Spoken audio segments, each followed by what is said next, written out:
Blade replacement instructions for a Snapper Lawn Mower. The first Snapper power lawn mower was called the Snappin Turtle and was first manufactured in the early 1950s. As the number of suburban lawns started to climb in the 1950s and 1960s, so did Snapper mowers. A rear-engine riding mower called the Comet was introduced as a result.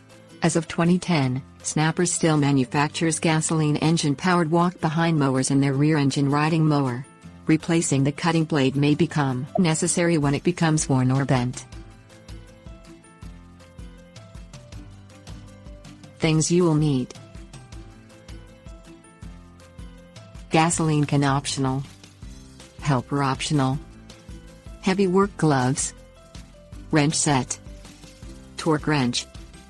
Park the mower on a flat, level surface.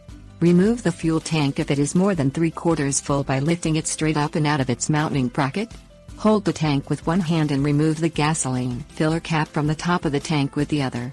Pour the fuel into a gasoline can.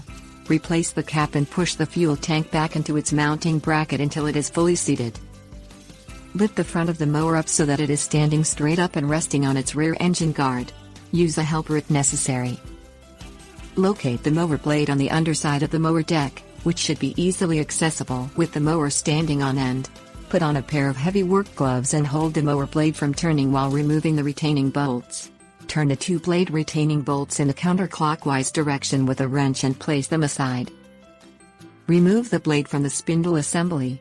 Place the hole in the center of a new or replacement blade over the center nut on the spindle. Line up the two mounting holes in the blade with the bolt holes in the spindle.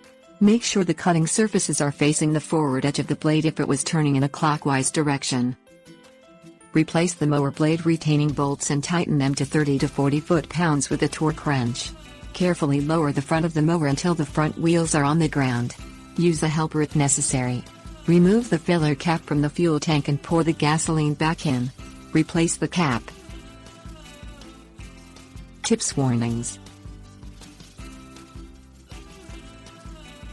Dull blades can be sharpened if there is no other damage, such as cracks or bends.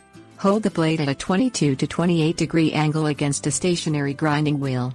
Do not grind off material past the original cutting edge.